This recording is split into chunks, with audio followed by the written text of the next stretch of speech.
आज के शो में पेशावर फिर लहू लहू। खैर पख्तूनख्वा में अमन अमान की सूरत हाल गुज़िश्ता चंद माह से मखदूश। वजीर आजम का हंगामी दौरा पेशावर, सिक्योरिटी के हवाले से अहम इजलास। पाकिस्तान के खिलाफ जंग करने वालों को सफ़े हस्ती से मिटा देंगे वजीर आजम पुरअज़म।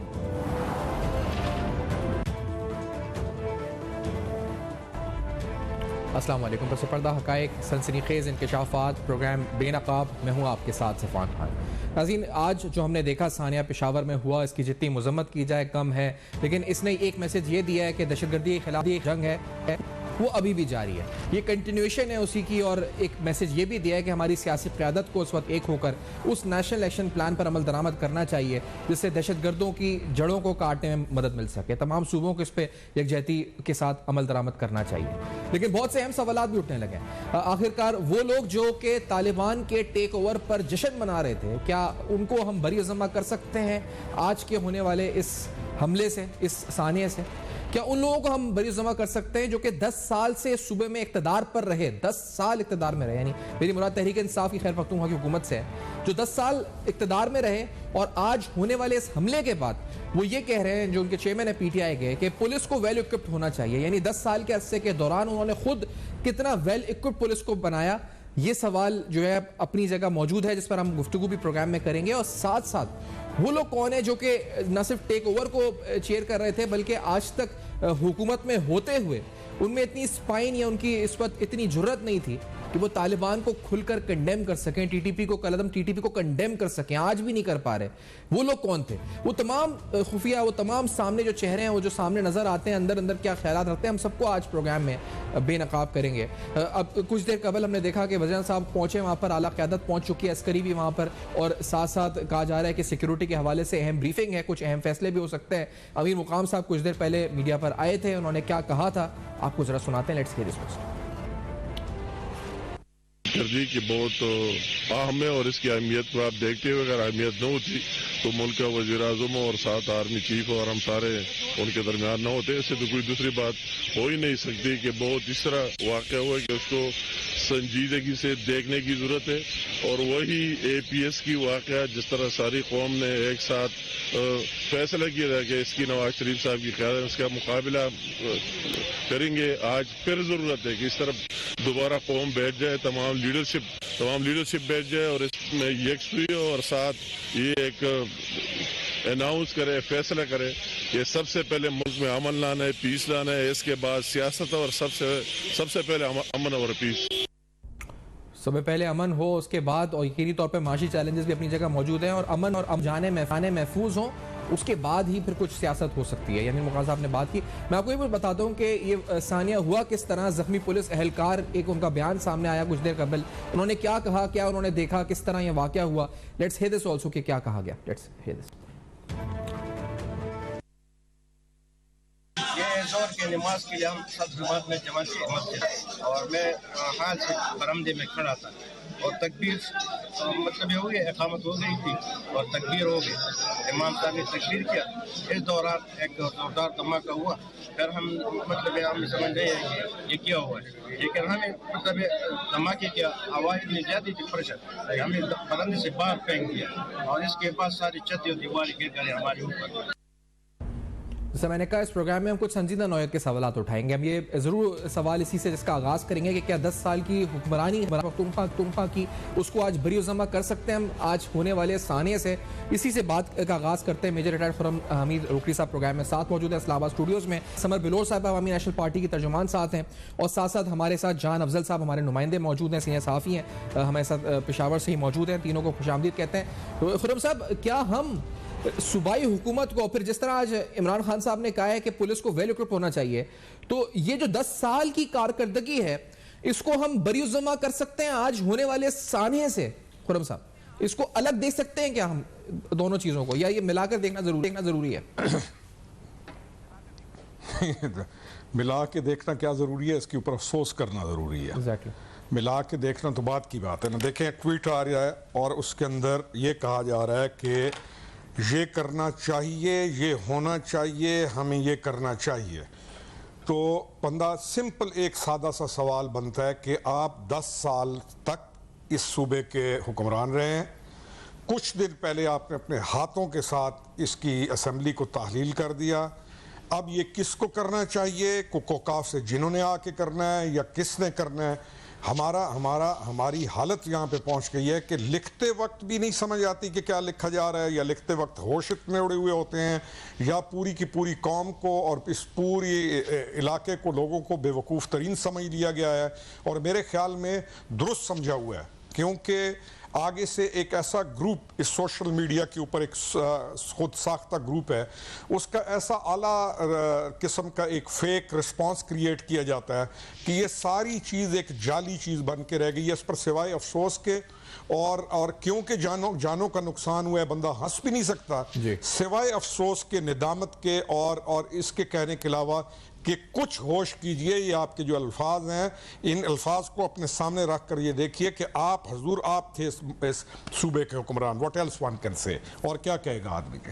अच्छा, और ये भी बताएं हुर्रम साहब, क्योंकि ये तो आपने जो हुक्मरानी की बात की कि जिसकी वजह से आज हम ये नतीजा भुगत रहे हैं, आपने बिल्कुल दुरुस्त कहा कि इस पर अफसोस ही किया जा सकता है। दूसरी तरफ ये जो जिन था दहशतगर्दी का, इसको हमने काबू में किया था। तो जो ऑपोजिशन पार्टीज हैं खैबर पख्तूनख्वा में, वो ये मुसलसल कहती रही कि यहाँ की सूबाई काबीना, इनके वुज़रा और हुकूमत जो है वो तक़वियत देती रही एक तरह से इन दहशतगर्दों को। ये कितनी दुरुस्त बात थी, और क्या ये भी नतीजा है जिसका आज हम भुगत रहे हैं? ये भी वजह ये थी कि इनकी जो पॉलिसी रही टुवर्ड्स टेररिज्म, उसका नतीजा आज पूरी कौम भुगत रही। देखिए, किसी का भी जो क्लेम है ना जी, उसको एविडेंसेस पे और हालात और वाकयात पे तोला जाता है। अब जिसका क्लेम हालात वाकयात एविडेंसेस पे स्ट्रांग होगा तो उसको मानना पड़ेगा। एएनपी है, एएनपी ने इलेक्शन के अंदर, जिस वक्त इनका इलेक्शन हो रहा है, सबसे ज्यादा एएनपी कॉर्नर हुई। उसके कॉर्नर होने के नतीजे के अंदर ये लोग ज्यादा आए। उन चीजों को तो हम वो गुजर गई। इन लोगों की वापसी का रास्ता किसने आसान किया? यही हजूर थे।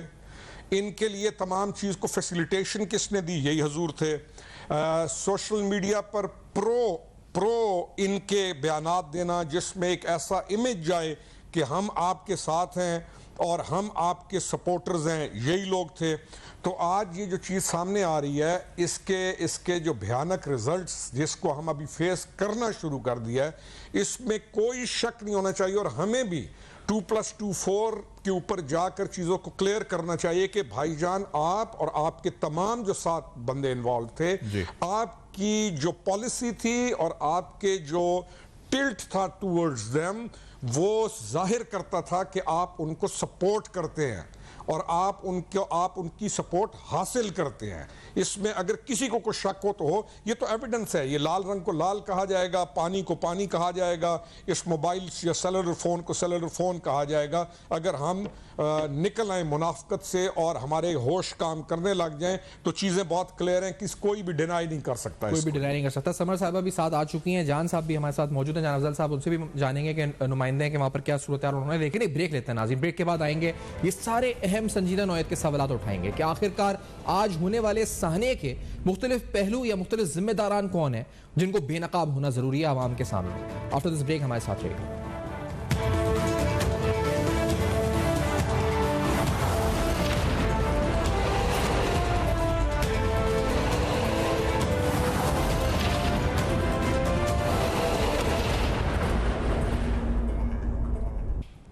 Welcome back. आप देख रहे हैं बेनकाब, और आज बेनकाब में हम अहम और संगीन नौयत के सवालात उठा रहे हैं। सबसे पहले तो दुआ गो हैं, अल्लाह ताला तमाम शोहदा के दर्जात बुलंद करे, जो उनके अहले खाना हैं, जो वरसा हैं, उनको सब्र दे। लेकिन साथ साथ बहुत से अहम सवालात वो है जी कि कौन सी जो 10 साल की हुक्मरानी वहाँ पर रही खैबर पख्तूनख्वा में, उसने किस तरह तक़वियत दी इस माइंडसेट को, और बजाय कंडेम करने के कलदम टीटीपी को तक़वियत दी गई बाकायदा। और फिर जो ऐसी नाक़िस हुक्मरानी रही कि पुलिस इल इक्विप्ड रही, और आज वो ट्वीट करके ये कह रहे हैं इमरान खान साहब कि पुलिस को हमें वेल इक्विप करना चाहिए। तो ये इस पर अफसोस ही किया जा सकता है, जिसने खुर्रम साहब ने भी बताया था। मैं जान साहब आपकी तरफ आऊंगा, फिर समर साहब से भी पूछते हैं। लेकिन जान साहब, ये कि वो कौन से अहम नौयत के सवालात हैं जो आज के हमले से उठ रहे हैं, जिस पर हम तहकीकात या तहकीकाती इदारे आगे बढ़ेंगे, वो सवालात क्या हैं जान साहब? सफियान साहब, बात ऐसी है कि आज जो अफसोसनाक हादसा हुआ है जी, और जो सानह हुआ है तो मेरे ख्याल में इसको बड़े गौर से इसको देखना चाहिए और इसकी महरक़ात को देखना चाहिए। सबसे पहली बात तो ये है कि इसको सिक्योरिटी के हवाले से अगर आप देखें तो मैं आपको सबसे पहले पेशावर का जो मलक साद शहीद पुलिस हेडक्वार्टर है, ये पुलिस लाइन नहीं है, ये पुलिस हेडक्वार्टर है। इसको आप इसका मैं आपको पहले हुदूद बता दूं। पेशावर पुलिस का जो पुलिस लाइन है या पुलिस हेडक्वार्टर है, इसके अंदर जो है तो इसके अंदर सीसीपी का दफ्तर है, इसके अंदर एसएसपी कोऑर्डिनेशन का दफ्तर है, इसके अंदर एसएसपी ऑपरेशन का दफ्तर है, इसमें अंदर कमांडेंट एफआरपी का दफ्तर है, इसमें अंदर सीटीडी का दफ्तर है, इसमें सारे जितने भी पुलिस जो उनके मुतालिका जो डिपार्टमेंट हैं उन सब के दफातर हैं। और ये जो मस्जिद है ये आखिर में है, इसके पुलिस लाइन की आखिरी हुदूद में है। मतलब है एक खुदकश हमला आवर को मस्जिद तक जाने के लिए सीसीपी के दफ्तर से एसएसपी और coordination, SSP operation, commandant FRP और सीटीडी के दफातर से आगे से गुजर के जाना होता है। मतलब है ये बिल्कुल आखिर में वाक़या है ये मस्जिद। तो खुदकश हमलावर का जो टारगेट था मेरे ख्याल में वो ये था कि वो ज्यादा से ज्यादा वो अमवात देखना चाहता था, वो अमवात मतलब है उसको ज्यादा से ज्यादा नुकसान पहुंचाना चाहता था। जो पुलिस लाइन है इसके सामने सबको पता है कि पेशावर का सिविल सेक्रेटरीट है, जिसमें चीफ सेक्रेटरी से लेके तमाम सूबाई सेक्रेटरीज और तमाम जो डिप्टी सेक्रेटरीज और सेक्शन अफसर उनके दफातर हैं। उसके साथ यहाँ पे उसके करीब महकमा दाखिला का दफ्तर है, दाखिला के दफ्तर के साथ पीडीएम का दफ्तर है, सेंट्रल जेल है, सिविल ऑफिसर्स मेस के ऑफिस हैं, आला अफसरान के दफातर हैं, बल्दियात का दफ्तर है। मतलब है कि इतने, और जो इस जो सड़क की जो सबसे इब्तिदाई जो जगह है वो है वहाँ पे नाका लगा होता है, उस तकरीबन 100 से ज्यादा पुलिस वाले वहां खड़े होते हैं। इस तरह पुलिस जो लाइन है, पुलिस हेडक्वार्टर का जो मेन गेट है उस पे तकरीबन 2 दर्जन से ज्यादा पुलिस वाले खड़े होते हैं। और मैं आपको ये बताते चलूं कि जब आप दाखिल होते हैं वहां पे सबसे पहले आपका नाम पूछा जाता है, फिर आपका शनाख्ती कार्ड चेक किया जाता है, फिर आपको आने की वजह पूछी जाती है कि भाई आप किससे मिलने आए हो, क्या काम है तुम्हारा। फिर उस बंदे को रजिस्टर में नाम लिख के उसके साथ शनाख्ती कार्ड का नंबर लिख के फिर उस बंदे से फोन पे पूछा जाता है कि भाई ये फलां बंदा आया है आपसे मिलने, क्या मैं इसको छोड़ूं। वो कह देता है कि हाँ जी छोड़े। तो इसके बाद फिर बंदा हैरानी, आज आवाम इस बात पे हैरान है। एक तो खुदकश हमला हुआ है, जानी नुकसान बहुत ज्यादा हुआ है, 32 अफराद जान बाग हुए हैं, 150 से ज्यादा जख्मी हैं। सबसे बड़ी बात ये तो ये सामने हो गया, कितनी अमात हो गई। दूसरा अमाम ये एक आम सी बात है कि आप मतलब है कि अवाम ये पूछते हैं कि जी पुलिस वाले पूरे कीड़े मकोड़े हैं उसके मुकाबले में। असल बात यह है कि लोग ये पूछते हैं कि एक खुदकश हमला आवर किस तरह दाखिल हो गया इतने सेंसिटिव इलाके में, इतने रेड जोन में। सही, जैसा कि आपको अब ये पता भी चल गया, बड़ा संगीन सवाल है। अच्छा समझ साहब, मैं आपकी तरफ भी इस सवाल को लेकर आना चाहूंगा क्योंकि पुलिस फ्रंट लाइन पर रही है खैर पख्तूनख्वा में, और इस फ्रंट लाइन फोर्स को 10 साल के अंदर किस तरह इसकी जो कैपेसिटी है उसको नुकसान पहुंचा है, इस पर जरा रोशनी डालिएगा। क्योंकि आज इस साहने के बाद इमरान खान साहब ने कहा है कि पुलिस को वेल इक्विप्ड होना चाहिए। तो ये जो अपनी हुकूमत 10 साल की रही तहरीक इंसाफ की, क्या इसने पुलिस की जो कैपेसिटी थी उसको बिल्ड किया या मजीद तबाह किया? समर साहबा, शुक्रिया अपने प्रोग्राम में मुझे वक्त देने का। मैं तो जो मनाजिर आज LRH हॉस्पिटल में देख कर आई हूँ वो अल्लाह किसी मुसलमान को ना दिखाए। इतना शदीद हमारी फोर्सेस का नुकसान हुआ है और उन सब का मोराल इतना पस्त है क्योंकि वो जिस के मद्दे मुकाबिल ये जंग लड़ रहे हैं और हम सब की हिफाजत के लिए उन्होंने अपनी जान को दांव पे लगाया हुआ है, लेकिन इनकी जान की कोई कीमत नहीं है। देखिए, ना उनके पास आला इक्विपमेंट है, ना सीटीडी के पास कोई ट्रैकिंग डिवाइसेस है, ना हमारे पुलिस वालों के पास इस तरह के कोई जो मेटेलिक या इस तरह के जो इंग्रेडिएंट्स है जिनके साथ ये धमाका खेज मवाद जो है वो डिटेक्ट हो। हमारे वॉक थ्रू गेट्स तो सिर्फ महज एक डेकोरेशन पीस है ना, जो एक इंसान उनसे गुजरता है तो वो एक बीप की आवाज करता है। और फिर में ये जो सारे लोग थे ये उठ के गए हैं उस बर्की साहब के MTI हिट LRH में, जहां पे स्ट्रेचर्स टूटे हुए, बेड्स टूटी हुई, इमरजेंसी में किसी बेड के ऊपर कोई चादर, कोई वो नहीं थी। डॉक्टर्स अमेजिंग है, अमेजिंग तरीके से कोप कर रहे थे। लेकिन मैं आपको बता दूं कि सूबे के सबसे बड़े अस्पताल के ब्लड बैंक के जो सेंटर थे वहां पे सिर्फ 5 ऑपरेटिव बेड्स हैं at one point in time, जो इस स्केल की इमरजेंसी के लिए बहुत ज्यादा कम है। तो देखिए 9 साल से खैबर पख्तूनख्वा में इमरान खान साहब की हुकूमत थी, 4 साल फेडरल हुकूमत भी इन्होंने की है। इन्होंने क्यों नहीं पैसे मुख्तस किए जो पैसे इन्होंने हकानिया मदरसे को भेजे थे? और सबको पता है कि हकानिया मदरसे के ताने बाने जाके किस कलदम तंजीम से मिलते हैं। वो पैसे इन्होंने पुलिस या CTD की ट्रेनिंग में क्यों नहीं लगाई? फिर ये कहते हैं कि इन्होंने जो छुप लुक के ये जो मिस एडवेंचर किया था अफगानिस्तान में, पता नहीं इनके दिमाग में क्या आया। उस वक्त भी अवामी नेशनल पार्टी चीखी मारती रही कि ये किस से पूछ के ये मुज़ाकरात कर रहे हैं, किस से पूछ के ये रीसेटलमेंट कर रहे हैं, हमारी सरजमीन पे दहशतगर्द को लाके हमारे सरों पे बिठा रहे हैं। सब कुछ करके असेंबली तोड़ ताड़ के ये अपना बोरिया बिस्तरा बांध के चले गए जमान पाक। ये जो दहशतगर्दी का नासूर है ये पुलिस और अवाम के सर पे छोड़ गए हैं। और फिर खान साहब इतना घिनौना मजाक करते हैं कि वो कहते हैं कि जी 35 सीटों पे मैं खुद इलेक्शन लड़ूंगा।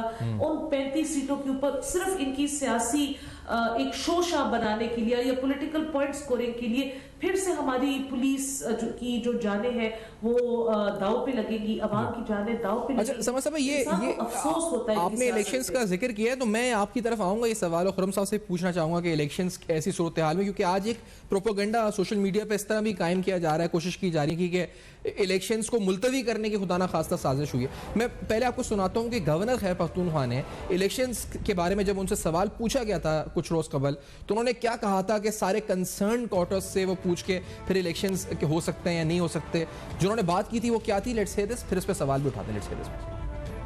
मेरा इख्तियार नहीं है कि मैं कहूं कि इलेक्शन हो या ना हो, बल्कि इदारे,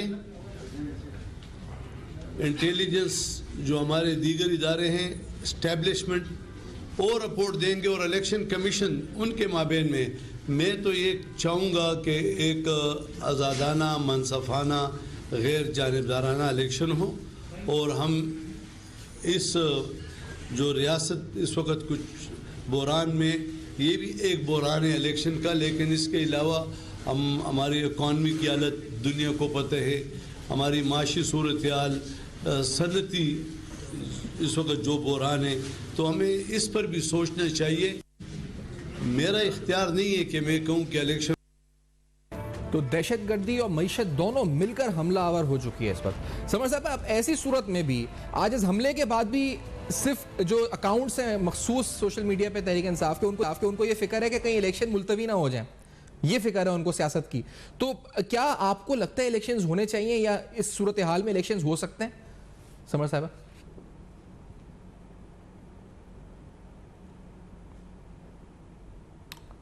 देखिए जी, इससे पहले सबकी जाने महफूज करें, और आपके प्रोग्राम में ये बात मैं पहले भी कह चुकी हूँ कि ये इलेक्शन एक कोई खेल नहीं है कि इन्होंने मैदान सजा दिया, दिन चुन लिया और हम कोई गुड़िया और गुड्डे हैं जो आके हम खेल के मैदान में चले जाएंगे।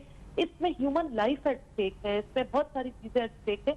गवर्नर साहब का बयान उनका अपना होगा, लेकिन डेफिनेटली सारे लोगों को मिल बैठ के सिक्योरिटी की जो खसूसन सूरत हाल है उसको कंसिडर करना चाहिए और फिर इलेक्शन की तरफ बढ़ना चाहिए। बिल्कुल इलेक्शन आइन का एक तकाजा है और हम इलेक्शन से भाग नहीं रहे, लेकिन इलेक्टरल फील्ड कौन तैयार करेगा? ये जो टीचर्स निकलेंगी, ये जो पुलिस वाले निकलेंगे, अवाम निकलेगी, इनकी जान की जिम्मेवारी कौन लेगा? तो ये हम लोगों की जानों के साथ खेल नहीं सकते। हम खुद इस चीज से डसे हुए हैं, इसलिए हम तो बहुत मोहतात तरीके से इसको अप्रोच करेंगे। सबसे पहले अवाम की, सिक्योरिटी फोर्सेस की, हमारे वर्कर्स की जान की हिफाजत हम चाहते हैं, उसके बाद जा सकते हैं। नहीं तो इसका मतलब ये कि ऑफिशियली अगर आप मैं कहूँ तो अवामी नेशनल पार्टी का यही मौक़िफ़ होगा कि अभी ना ज़िमनी इंतखाबात और ना सूबाई इलेक्शंस अफोर्ड खैर पख्तूनख्वा का सूबा कर सकता है। This is the official version, summer साहब।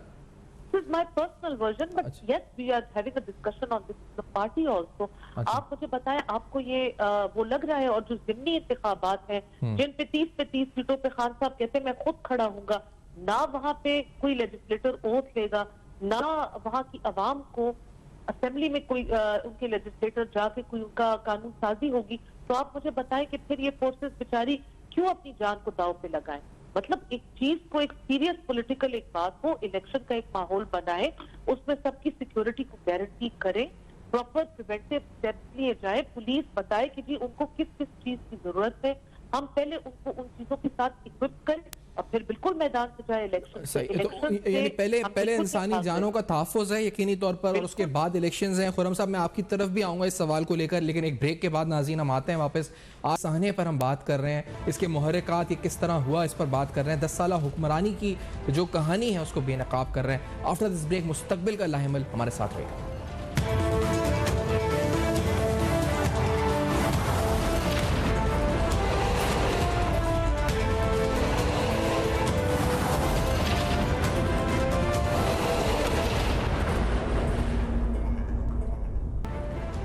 Welcome back. आप देख रहे हैं बेनकाब, और आज बेनकाब में अंदोनाक साना है, जिसमें जो ताज़ा तरीन फिगर्स हैं उसके मुताबिक लेडी रीडिंग हॉस्पिटल के तर्जुमान के मुताबिक 44 शहादतें हो चुकी हैं। टोटल 157 जख्मी लेडी रीडिंग हॉस्पिटल लेकर आए गए हैं। इस सूरत हाल में जहाँ पर सेहत की सूरत हाल भी मखदूश हैं, जिस पर हमने मुतादिद प्रोग्राम्स किए हैं, और समर साहिबा आज बता भी रही है कि जो उन्होंने आँखों देखा हाल अस्पतालों का देखा है, स्ट्रेचर्स का, दीगर इक्विपमेंट का, वो भी इंतहाई मखदूश है, जिस पर सवालिया निशान है। और फिर वहाँ पर पुलिस के साथ जो ज़्यादती खैर पख्तूनख्वा की हुकूमत ने साबका की 10 साल के दौर के दौरान, तो उनको उनकी कैपेसिटी को बिल्ड नहीं किया, और ये हमने पहले CTD बन्नू वाले अटैक में भी देखा था, और ये आज फिर से हमें नजर आया इस सूरत हाल पर। साथ साथ मुस्तकबिल के लाइमल में बात करते हैं। खुर्रम साहब, अभी समर साहबा ने कहा पहले इंसानी जान का तहफ़्फ़ुज़, फिर सियासत। इसी तरह हम दो तरफ से अब हमलावर, एक मईशत भी हम पर हमलावर, फिर दहशतगर्द भी। क्या हम कोई ज़िमनी या फिर कोई इलेक्शंस अफोर्ड कर सकते हैं इस वक्त? खुर्रम साहब, नहीं, ज़िमनी इलेक्शन तो बात की बात है ना सिफान जी।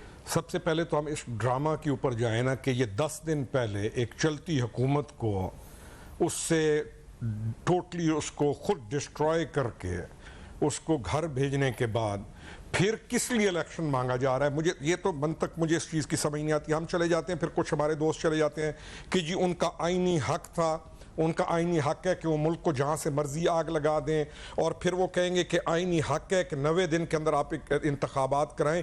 इसके ऊपर भी डिबेट होनी चाहिए कि आइन इसके अंदर इसकी पूरी इजाज़त देता है कि जब ऐसे हालात पैदा कर दिए जाएं कि ये चीज़ मुल्क की मईशत या मुल्क के नुकसान के लिए इतना बड़ा थ्रेट बन जाए, तो वहाँ पर यह चीज़ आगे लेके जाई जा सकती है। इस चीज़ को भी डिबेट में लाएं, क्योंकि एक तरफ कुछ लोग जो है ना वो आइन का, और आइन के ये लगते क्या है, आप मुझे ये बताएं। सबसे पहले मुझे कोई सेम कौम या कोई ऐसी कौम जिसके अंदर कुछ शऊर हो, वो सबसे पहले ये पूछेगी कि ये जो ड्रामा किया तुमने पंजाब के अंदर और KP के अंदर, इसके करने की जरूरत क्या थी।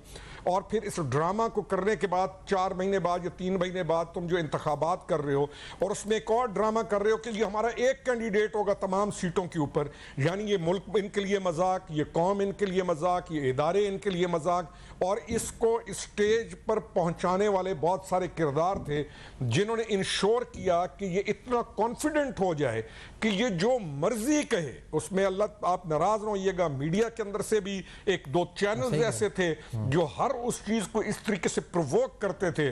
सोशल मीडिया के ऊपर ज़ोंबीज की एक कौम तैयार कर दी गई, और इस मुल्क के साथ वो खिलवाड़ खेला गया कि आज आपका 22 साल का बच्चा, जिसको कोई उसको होश ही नहीं, ना उसको तराजू का पता है कि कितना डिस्ट्रक्शन करने के बाद फिर क्या मजाक किया जा रहा है। अब ये तो एक चीज़ है। अब हम आ जाते हैं कि इंतखाबात होने चाहिए या नहीं होने चाहिए, ये एक क्वेश्चन है। इस क्वेश्चन के ऊपर डिबेट ज़रूरी है। आप इंतखाबात की तरफ जा रहे हैं, अपनी हालत देखें जी, अपनी मुईशत की हालत देखें, इस मुल्क को इस जगह तक पहुंचाने वाले किरदारों की हालत देखें।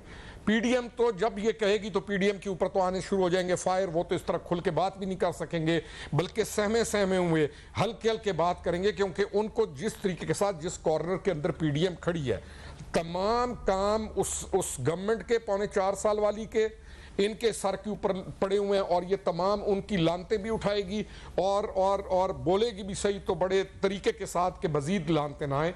पीडीएम को भी कहूंगा कि प्लीज एग्रेसिवली खेलें, खुल के खेलें, अपने बयानियों को खुल के लेके चलें, अपनी इस चीज को जो आप जहां पे जस्टिफाइड हैं अपनी इन चीज को अलल ऐलान कहें।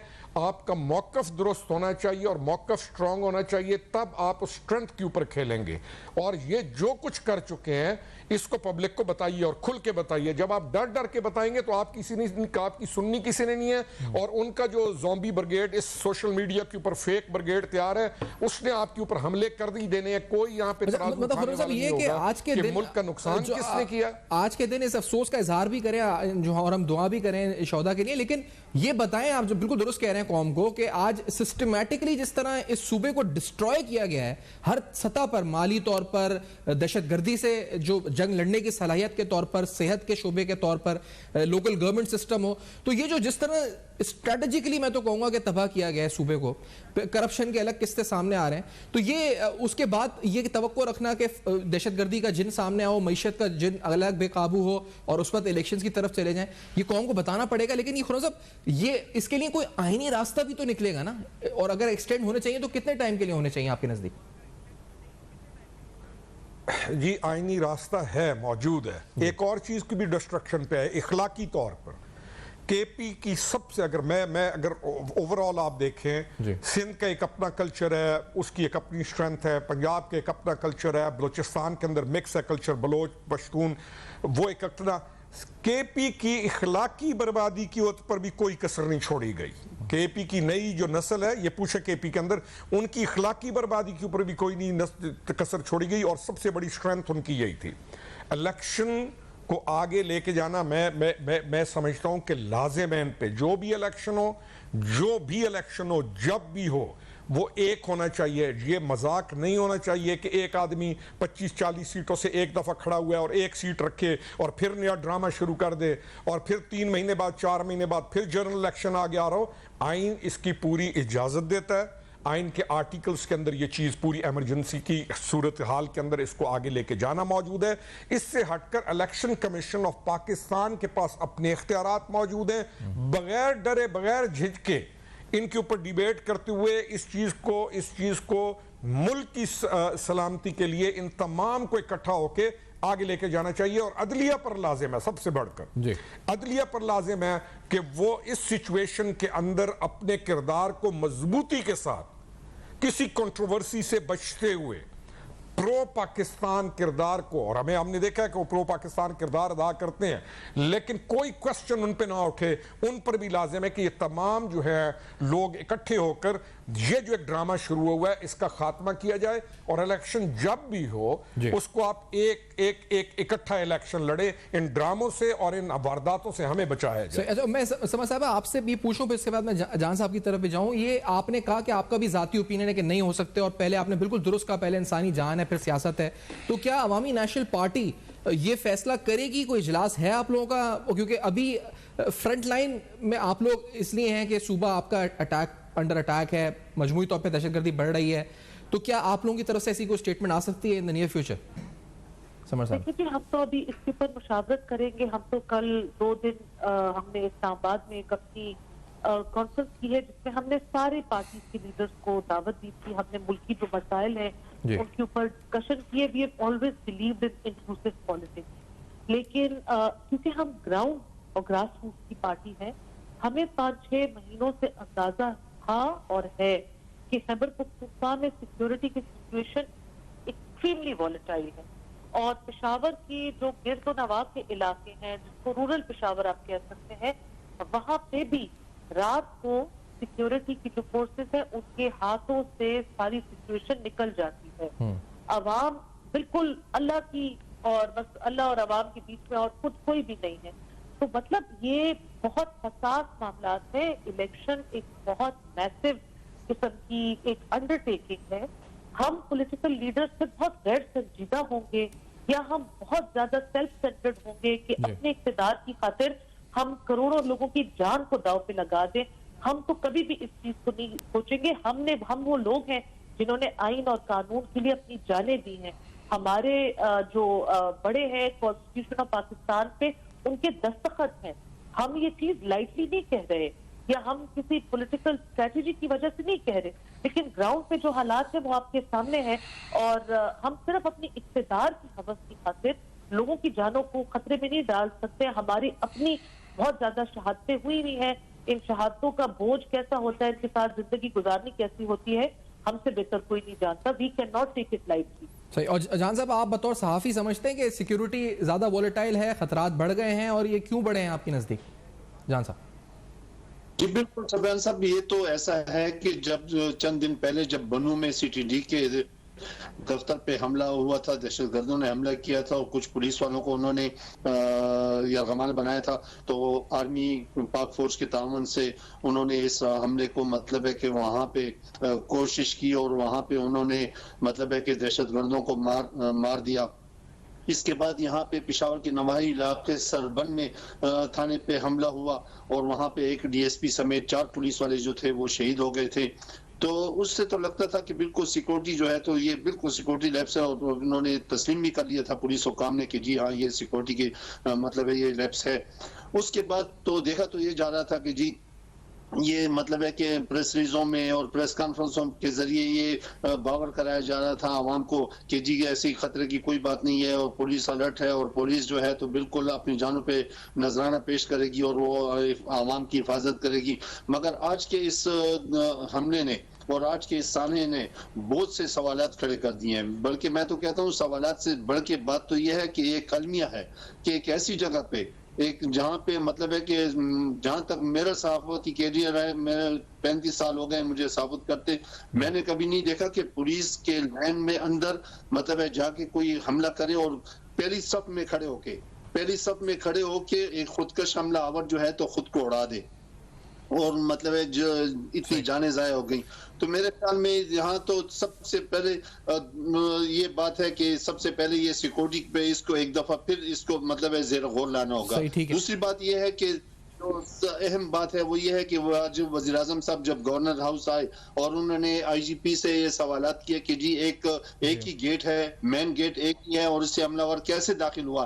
तो IG साहब का कहना था कि जी न सिर्फ पुलिस लाइन में जो सिर्फ पुलिस के दफातर नहीं है बल्कि वहाँ पे क्वार्टर्स भी हैं। तो मैं ये जानना चाह रहा था, आवाम ये जानना चाहते हैं कि क्वार्टर्स में कौन लोग हैं। क्वार्टर्स में तो पुलिस वाले ही रहते हैं, पुलिस एहलकार ही रहते हैं। मतलब है कि ये सोचना पड़ेगा, इसको देखना पड़ेगा कि मतलब है कि एक किस तरह पुलिस चले ये फर्ज करें क्वार्टर्स में कोई बहुत अहम सवालात है। मैं वक्त के इख्तिताम पर है जान साहब, मैं आपका बहुत शुक्रिया करता हूं। जान अफजल साहब आपने ज्वाइन किया, समर बिलोर साहब आपका, खुरम साहब आपका, खुरम हमीद रोकड़ी साहब कि आपने ज्वाइन किया और आज के इस साने के ऊपर हमने गुफ्तगू करी और साथ साथ इसके महरकात, अहम सवालात, खदशात और मुस्तकबिल का लाएमल क्या होना चाहिए। आपका फीडबैक आप हमें ले सकते हैं फेसबुक, ईमेल और ट्विटर पर। देखते रहेगा अब तक अपना बहुत बहुत ख्याल रखिए।